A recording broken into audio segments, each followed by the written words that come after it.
नमस्कार दोस्तों, तो आप सब कैसे हैं। आप सबका स्वागत करते हैं हम अपने चैनल वंदना काव्या में। तो आप सब कैसे हैं ये बताने के लिए हमेशा की तरह कमेंट बॉक्स में जय माता दी जरूर लिखिए। तो चलिए दोस्तों, आज हम बात करते हैं, इस वीडियो में जानेंगे शनि देव के व्रत कथा के बारे में। तो दोस्तों, शनि देव की कृपा के उसके जीवन के सारे काम हो जाते हैं। तो दोस्तों, आज शनिवार है। आज आप सुनेंगे शनि देव की कथा। शनि दोष को कम करने के लिए हमें शनिवार के दिन शनि देव की कथा को अवश्य सुनना चाहिए। जो भी व्यक्ति शनिवार के दिन शनि देव पर तेल चढ़ाकर सिंदूर से तिलक करता है और शनि देव की कथा सुनता है, उस पर शनि देव की कृपा दृष्टि बनी रहती है और शनि देव की कृपा से उसके जीवन के सारे काम अपने आप सफल होते जाते हैं। तो आज अपने सुनेंगे भगवान शनि देव और भगवान भोले शंकर की कथा शुरू करने से पहले कमेंट बॉक्स में जय भोले शंकर या जय शनि महाराज अवश्य लिखें। अगर आपने अभी तक मेरे चैनल को सब्सक्राइब नहीं किया है तो जरूर करना, और चैनल पर नए हैं तो सब्सक्राइब करके बेल आइकन को प्रेस करना, ताकि मेरे वीडियो के जो नए नोटिफिकेशन होंगे वो आपके पास सबसे पहले पहुंचेंगे। तो दोस्तों, एक समय की बात है कि एक दिन सुबह सुबह भगवान कैलाश पर्वत पर गए और भगवान शिव जी से प्रणाम करके कहने लगा कि मैं तुम पर साढ़े साती लगाने आया हूँ। तो शनि देव की बात सुनकर भगवान शिव ने साढ़े साती लगाने से मना कर दिया और कहने लगे कि मैं तो आपका गुरु हूँ, लेकिन शनि देव ने कहा कि यह मेरा कर्तव्य है और मैं इसे छोड़ नहीं सकता, मेरे लिए सब बराबर है। तो साढ़े साती लगाने को लेकर भगवान शिव और शनि देव के बीच में काफ़ी देर तक बातचीत हुई, लेकिन किसी भी तरह भगवान शिव कुछ समय के लिए शनि देव को अपनी नज़रों में रखने के लिए राजी हो गए और पूछने लगे, हे शनि, आप अपनी दृष्टि कब तक मुझ पर गढ़ाई रखेगी।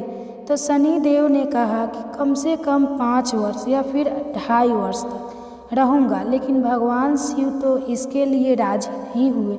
वो तो न तो साढ़े साती साल, न 5 साल और ना ही 7 महीने और ना ही 7 दिन। तो भगवान शनि देव बोले कि हे भोले शंकर, मैं आपके साढ़े साती के चरण को छोड़ नहीं सकता, क्योंकि अगर मैं इस तरह करूँगा तो लोग मुझे न्याय का देवता नहीं मानेंगे और ना ही मेरे पर कोई विश्वास करेगा।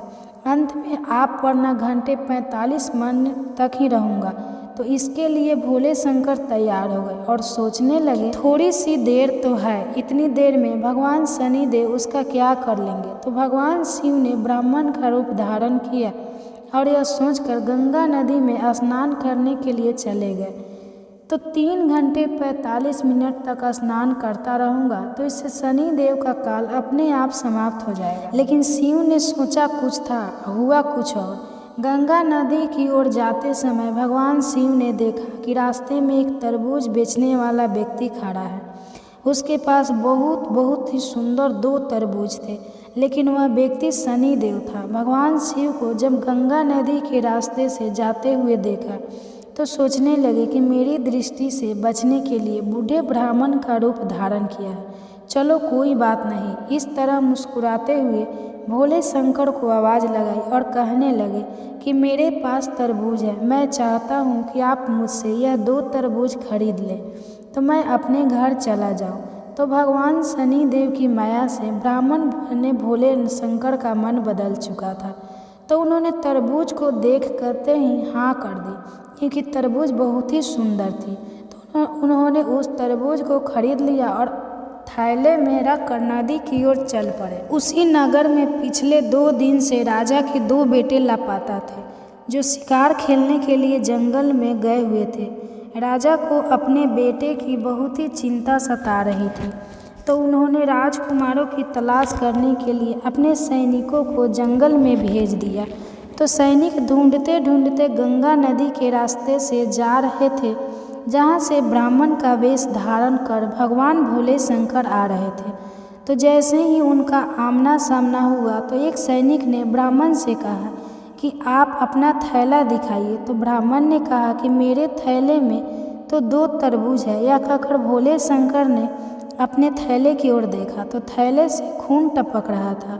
तो यह देखकर उन्हें बड़ी ही हैरानी हुई। तो सैनिकों ने इस तरह खून टपकता हुआ देखा तो उन्हें शक हुआ और उस ब्राह्मण से उस थैले को ले लिया। उसे खोल कर देखा तो उसके अंदर राजा के दोनों बेटों के सिर कटे हुए थे। तो यह तो सब शनिदेव की दृष्टि के कारण हो रहा था। तो तरबूज राजा के बेटों के सिर में बदल गया था।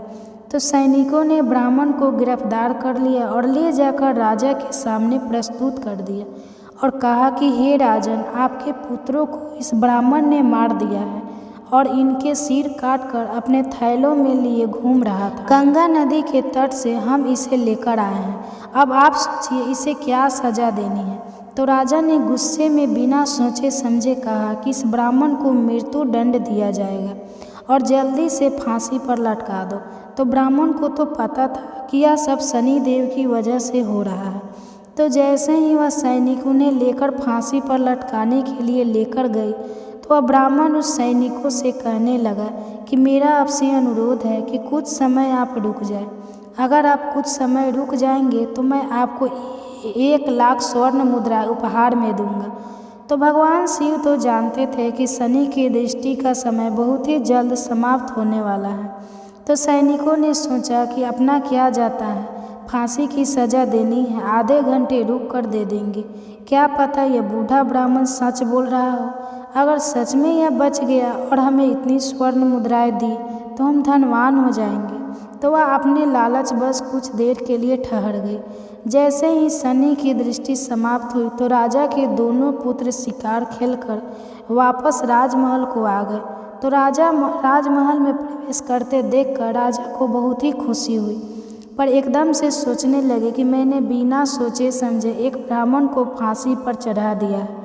अगर उसको मृत्यु दंड दे दिया गया होगा तो मुझे इस ब्राह्मण हत्या से कौन बचाएगा। तो वह भागकर अपने पुत्रों से बिना मिले सीधे वहाँ गए जहाँ ब्राह्मण को फांसी देनी थी। तो जाकर देखा कि अभी तक ब्राह्मण को फांसी नहीं दी गई है। तो यह देखकर राजा को बहुत ही खुशी हुई और ब्राह्मण से हाथ जोड़कर क्षमा मांगने लगे कि मैंने अज्ञानतावश आपको फांसी पर चढ़ाने का आदेश दे दिया। ना मैंने सबूत देखे और ना ही आपको अपनी बेगुनाही साबित करने का मौका दिया। आप मुझे क्षमा कर दीजिए। तो ब्राह्मण कहने लगा कि हे राजन, इसमें आपकी कोई गलती नहीं है। मेरे ऊपर शनि देव की दृष्टि लगी हुई है, इसी कारण यह सब कुछ हो रहा है। तो राजा ने अपने सैनिकों को कहकर उस थैले को मंगवाया और खोलकर देखा तो सच में उसमें 2 तरबूज पड़े थे। तो राजा उस ब्राह्मण को लेकर राजमहल आए और उनके लिए स्नान की व्यवस्था की, फिर उनकी पूजा की और 36 प्रकार के व्यंजन बनाकर उन्हें भोजन करवाया, नए वस्त्र दिए और दान दक्षिणा स्वरूप एक थैली भरकर स्वर्ण मुद्राओं से दी। तो वह ब्राह्मण तो भोले शंकर थे। उन्होंने उन स्वर्ण मुद्राओं की थैली को उन सैनिकों को दे दिया और स्वयं कैलाश पर्वत पर चले गए। वहाँ आगे शनि देवराज थे। तो मुस्कुराकर शनि देव भोले शंकर से कहने लगे कि आपको मेरी दृष्टि का कैसा अनुभव हुआ। तो भगवान शिव ने शनि देव को उत्तर दिया कि हे शनि देव, यह तो एक महान अनुभव था, क्योंकि आप मेरी चंद्र राशि पर केवल 3 घंटे और 45 मिनट तक ही रहे। अगर आप मुझे 7.5 साल या 5 साल तक रहते तो मेरा क्या होता। यह कहकर भगवान शिव कहने लगे कि शनि देव, आप संसार में सबसे शक्तिशाली हैं और सभी का समान रूप से न्याय करते हैं। मैं आपसे बहुत ही खुश हूँ, लेकिन आप इतनी क्रूर दृष्टि 7.5 साल के लिए किसी पर मत डालना। तो शनि देव कहने लगे कि शनिवार के दिन जो भी मेरा व्रत करेगा, पूजा पाठ करके मेरी कथा का स्मरण करेगा, उसकी मैं हर मनोकामना को पूर्ण करूँगा और उसके जीवन में 7.5 लगाकर कभी भी परेशान नहीं करूँगा। यह कहकर शनि देव अपने गुरु शिव जी को प्रणाम करके अपने शनि लोक को चले गई। बोला शनि महाराज की जय हो। अब अपने सुनते हैं शनिवार व्रत कथा। तो एक समय स्वर्ण लोक में सबसे बड़ा कौन है, इस प्रश्न को लेकर सभी देवताओं में वाद विवाद शुरू हो गया। वाद विवाद बढ़ते बढ़ते युद्ध की नौबत आ गई। तो सारे देवता ये देवराज इंद्र के पास पहुँचे और बोले कि हे देवराज, आपको निर्णय करना होगा कि 9 ग्रहों में सबसे बड़ा कौन है। तो देवताओं का प्रश्न सुनकर देवराज इंद्र उलझन में पड़ गए और कुछ देर सोचते रहे। सोचकर बोले कि हे देव, गुणों में आपके इस प्रश्न का उत्तर देने में असमर्थ हूँ। आप ऐसा करो कि पृथ्वी लोक में उज्जैनी नगरी में राजा विक्रमदात्य का राज्य है। हम जब सब राजा विक्रमदात्य के पास चलते हैं, क्योंकि वह न्याय करने में अत्यंत ही लोकप्रिय हैं। उनके सिंहासन में अवश्य ही कोई जादू है कि उस पर बैठकर राजा विक्रमदत्त दूध का दूध और पानी का पानी अलग करने का न्याय करते हैं। तो देवराज इंद्र के आदेश पर सभी देवता पृथ्वी लोक में उज्जैनी नगरी में पहुंच गए। देवताओं के आगमन का समाचार सुनकर स्वयं राजा विक्रमदत्त ने उनका स्वागत किया। महल में पहुंचकर जब सारे देवताओं ने उनसे अपना प्रश्न पूछा, तो राजा विक्रमदत्त भी कुछ देर के लिए परेशान हो उठे, क्योंकि सभी देवता अपनी अपनी शक्तियों के कारण महान और शक्तिशाली थे। किसी को छोटा या बड़ा कह देने से उनके क्रोध से के प्रकोप से भयंकर हानि पहुंच सकती थी। तभी राजा विक्रमदत्त को एक उपाय सूझा और उन्होंने विभिन्न धातुओं स्वर्ण, कांसा, तांबा, सीसा, रंगा, जस्ता, अबक और लोहे के 9 आसन बनवाए। दांतों के गुने के अनुसार सभी आसनों को एक दूसरे के पीछे रखवा कर उन्होंने देवताओं को अपने अपने सिंहासन पर बैठने को कहा। सब देवताओं को बैठने के बाद राजा विक्रमदत्त ने कहा कि आपका निर्णय तो स्वयं ही हो गया। जो सबसे पहले सिंहासन पर विराजमान है वही सबसे बड़ा है। तो राजा विक्रमदत्त का निर्णय सुनकर शनि देवता को गुस्सा आ गया, क्योंकि शनि देवता ने सबसे पीछे आसन पर बैठने के कारण अपने को छोटा माना और छोटा जान क्रोधित हो गई और राजा से कहा कि हे राजन, तुमने मुझे सबसे पीछे बैठाकर मेरा अपमान किया है। तुम मेरी शक्तियों से परिचित नहीं हो। मैं तुम्हारा सर्वनाश कर दूंगा। सूर्य एक राशि पर 1 महीने, चंद्रमा 2.25 दिन, मंगल 1.5 महीने, बुध और शुक्र 1 महीने, गुरु 13 महीने रहते हैं। लेकिन मैं किसी राशि पर 7.5 वर्ष तक रहता हूँ। बड़े बड़े देवताओं को मैंने अपने प्रकोप से पीड़ित किया है। राम को 7.5 के कारण ही वन में जाकर रहना पड़ा। रावण को 7.5 के कारण ही युद्ध में मृत्यु का शिकार बनना पड़ा।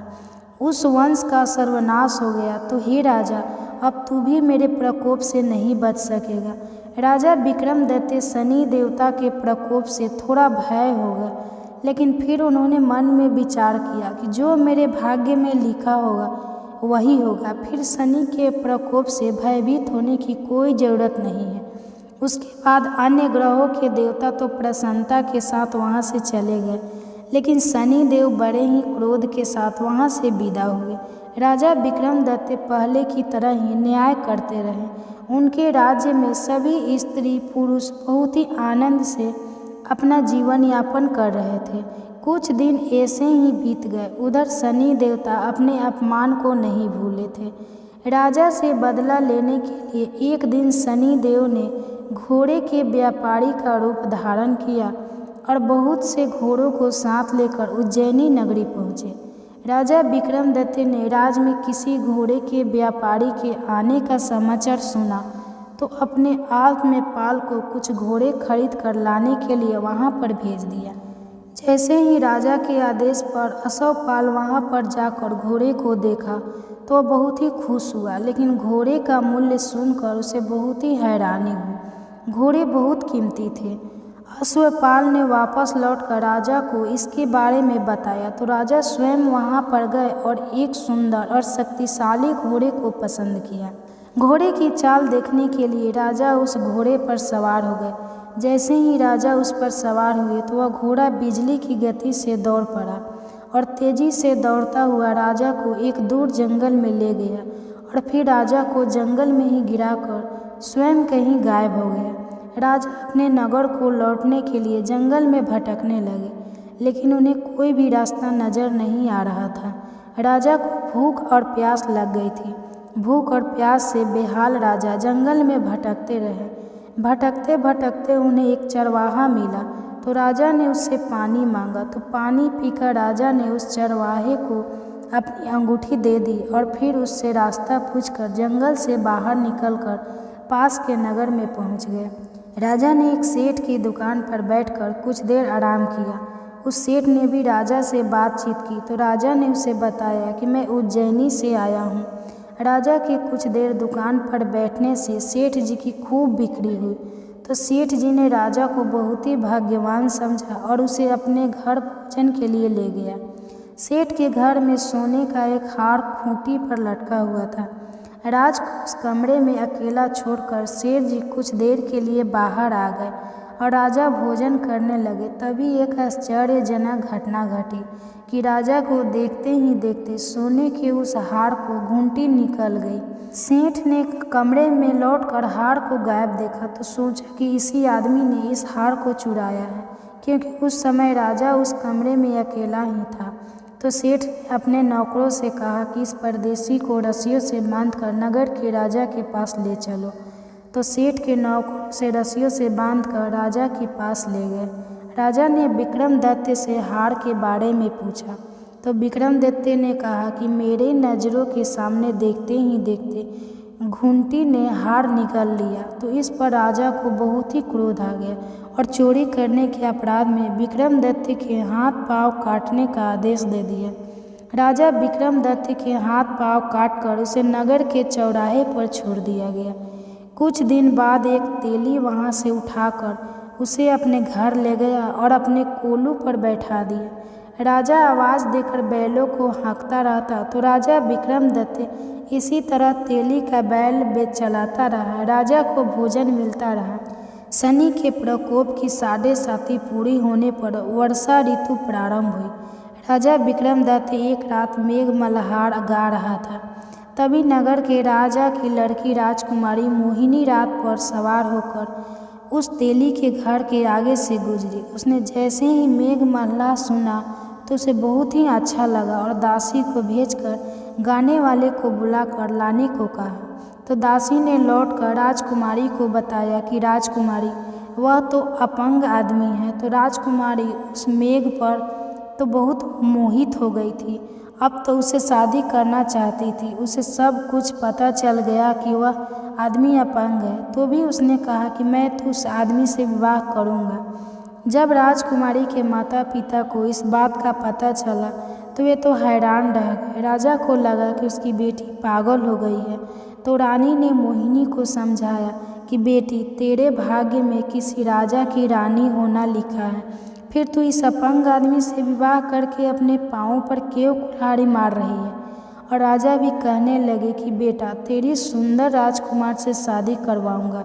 लेकिन राजकुमारी ने तो अपनी जिद नहीं छोड़ी। वह अपनी जिद पूरी कराने के लिए उसने भोजन करना छोड़ दिया और अपने प्राण त्याग देने का निश्चय कर लिया। तो आखिर राजा और रानी को विवश होकर अपंग विक्रमदत्त राजकुमारी का विवाह करना पड़ा। विवाह के बाद राजा विक्रमदत्त और राजकुमारी तेली के घर में रहने लगे। उसी रात स्वप्न में शनि देव ने राजा से कहा कि राजा, तुमने मेरा प्रकोप देख लिया है, मैंने तुम्हें अपने अपंग दंड दिया है। राजा ने शनि देव से क्षमा करने को कहा और प्रार्थना की कि हे शनि देव, आपने जितना दुख मुझे दिया है और किसी को ना देना। तो शनि देव ने कुछ देर सोचते हुए कहा कि हे राजा, मैं तेरी प्रार्थना स्वीकार करता हूँ। जो कोई स्त्री पुरुष मेरी पूजा करेगा, शनिवार को व्रत रखकर मेरी कथा सुनेगा, उस पर मेरी अनुकंपा बनी रहेगी, उसे कोई दुख नहीं होगा। शनिवार को व्रत करने और चींटियों को आटा डालने से मनुष्य की सारी मनोकामनाएं पूर्ण होगी। तो इस तरह कहकर शनि देव अर्ध ध्यान हो गए। प्रातः काल राजा विक्रमदत्त की नींद खुली तो अपने हाथ पांव देखकर राजा को बहुत ही खुशी हुई और उन्होंने मन ही मन शनि देव को प्रणाम किया। राजकुमारी भी राजा के हाथ पांव सही सलामत देखकर आश्चर्य में डूब गए। तब राजा विक्रमदत्त ने अपना परिचय देते हुए शनि देव के प्रकोप की सारी कहानी कह सुनाई। जब सेठ जी को इस बात का पता चला तो वह दौड़ता हुआ तेली के घर जा पहुंचा और राजा के चरणों में गिरकर क्षमा मांगने लगा। तो राजा ने उसे क्षमा कर दिया, क्योंकि यह सब तो शनि देव के प्रकोप के कारण हुआ था। सेठ राजा को अपने घर ले गया और फिर से उसे भोजन कराया।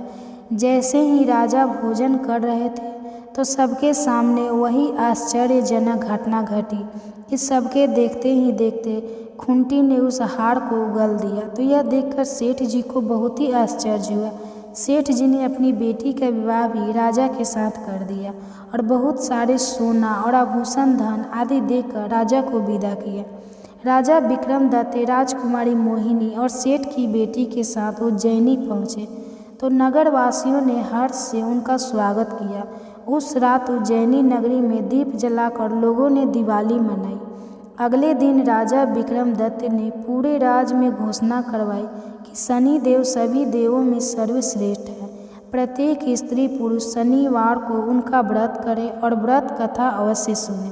राजा विक्रमदत्त की घोषणा से शनि देव बहुत ही प्रसन्न हुए।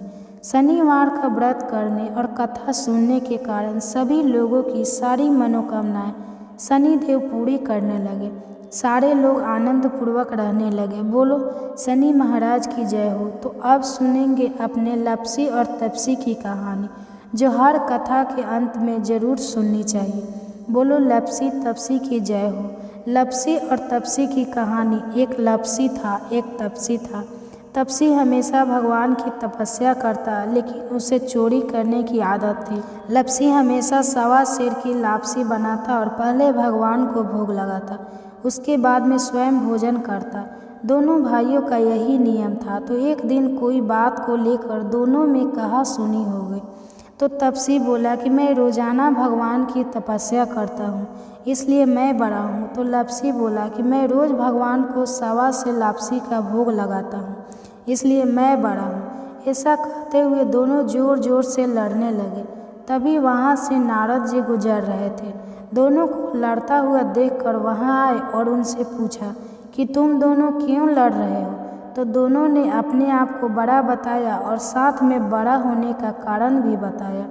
तो नारद जी बोले कि मैं तुम्हारा फैसला कर दूंगा, कल आऊँगा बता दूंगा भी कौन बड़ा है। दूसरे दिन लप्सी और तप्सी नहाकर अपनी रोज भक्ति करने आए। तो नारद जी ने छुपकर 1.25 करोड़ की एक एक अंगूठी उन दोनों की आगे रख दी। जैसे ही भक्ति करते हुए तप्सी की नज़र उस अंगूठी पर पड़ी तो उसने चुपचाप से उठाई और अपने पैर के नीचे दाब ली। लप्सी की नज़र अंगूठी पर पड़ी, लेकिन उसने ध्यान नहीं दिया। उसने पहले भगवान को भोग लगाया और फिर स्वयं भोजन करने के लिए बैठ गया। थोड़ी देर बाद नारद जी सामने आए तो दोनों ने पूछा कि अब बताओ हम में से कौन बड़ा है।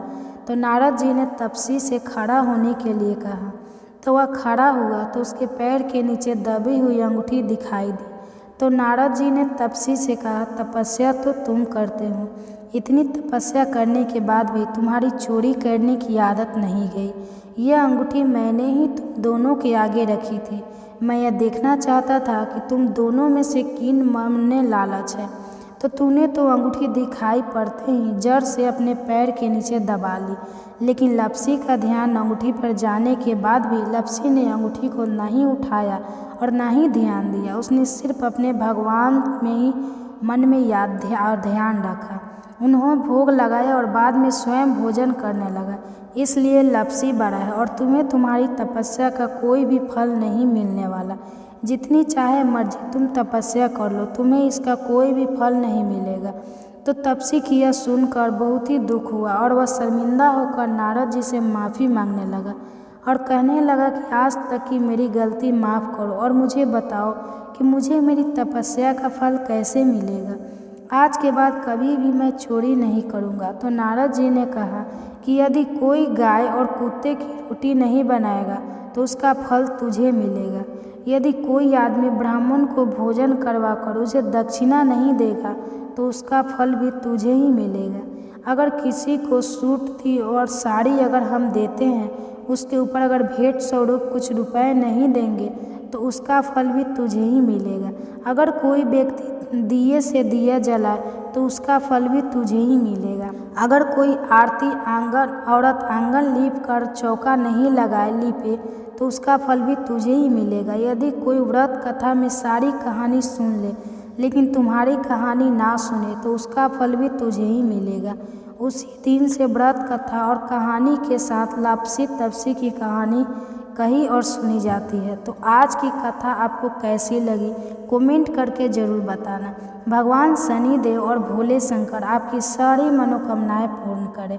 जय श्री कृष्ण, राधे राधे। तो वीडियो को अंत तक बने रहने के लिए धन्यवाद।